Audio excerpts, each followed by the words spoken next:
Vamos a estudiar un caso particular, que es cuando un rayo luminoso, que sería este de aquí, incide en un prisma de caras paralelas. En ese caso sería, por ejemplo, como si un rayo luminoso llegase a un cristal. El cristal va a tener un espesor, que sería este, y entonces va a entrar y salir del cristal.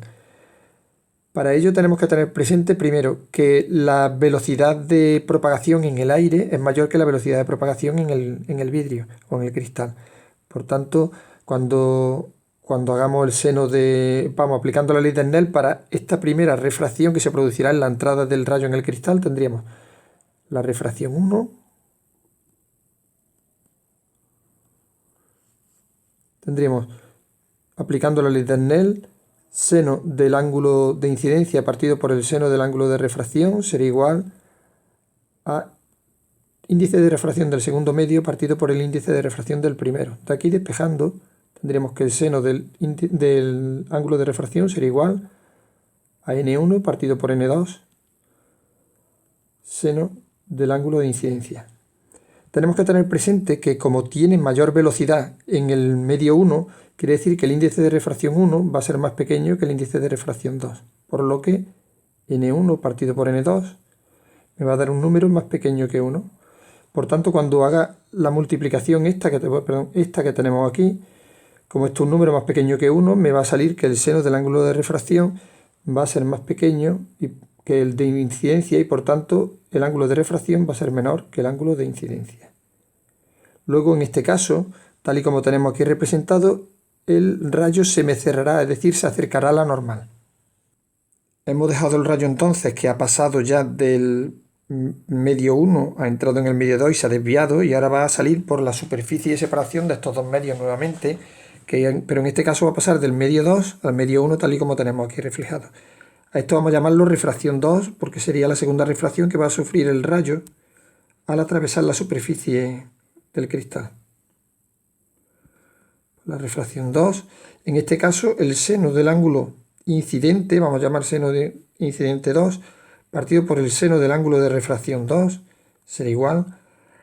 al índice de refracción del segundo medio, que ahora el segundo medio sería el aire, por tanto sería n1, partido por el índice de refracción del primer medio por el que venía circulando, sería n2. Despejando de aquí el seno del ángulo de refracción 2 será igual, pasaremos va a pasar todo para allá cambiado, y entonces sería n2 partido por n1 por el seno del ángulo de incidencia del segundo cambio de medio. Ahora hay que tener presente qué es lo que pasa, y si nosotros vemos este medio de aquí, veremos que esto se trata de dos líneas paralelas que están cortadas por una línea recta, por lo que el ángulo R1 y el ángulo I2 son ángulos iguales. Como aquí tenemos ya despejado cuánto valdría esa expresión, pues entonces podremos decir que el seno del ángulo de refracción 2 será igual a n2 partido por n1 y ahora sustituyendo la expresión que acabamos de ver, sería n1 partido por n2 por el seno del ángulo de incidencia 1.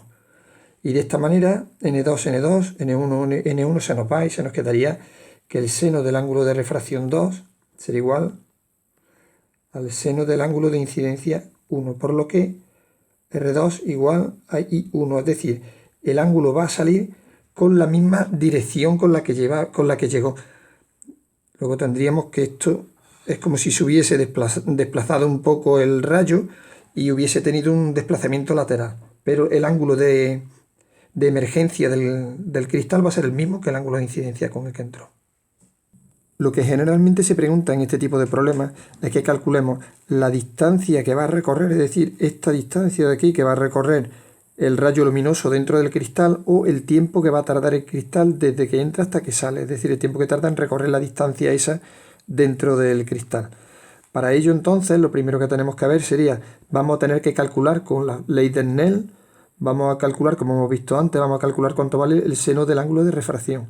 Y una vez que lo tengamos, utilizando el teorema de Pitágoras, vamos a calcular cuánto vale esta distancia de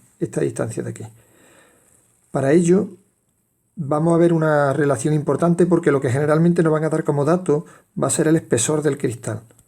Entonces lo que vamos a tener va a ser ese lado de ahí, y si queremos calcular la hipotenusa, entonces en ese caso diremos que el coseno del ángulo de refracción que habremos calculado, R1, será igual al cateto contiguo, que sería el espesor que acabamos de llamar D, partido por la distancia, y esta distancia de aquí vamos a llamarla, por ejemplo, L. Sería la distancia L. Como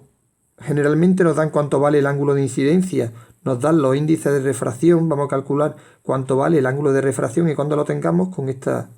relación de aquí, vamos a calcular cuánto vale la distancia recorrida, que aquí sería L, sería igual a D partido por el coseno de R1. Lo otro que nos pueden preguntar entonces sería el tiempo que va a tardar en recorrer esa distancia L. Entonces, para ello vamos a tener presente que el rayo luminoso sigue un movimiento rectilíneo uniforme, por lo que la velocidad será igual al espacio partido por el tiempo. Es decir, el tiempo que va a tardar va a ser igual a la distancia que acabamos de llamar L y que acabamos de calcular ahora mismo, partido por la velocidad. Luego nuestro único problema sería ahora recurrir al índice de refracción del medio correspondiente N2, que sería C partido por V2, y de aquí sacaremos que la velocidad V2 será igual a la velocidad de la luz partido por el índice de refracción. Cuando tengamos la velocidad con la que se propaga y hayamos calculado también la distancia que va a recorrer, entonces vamos a calcular el tiempo que tardará en recorrerlo.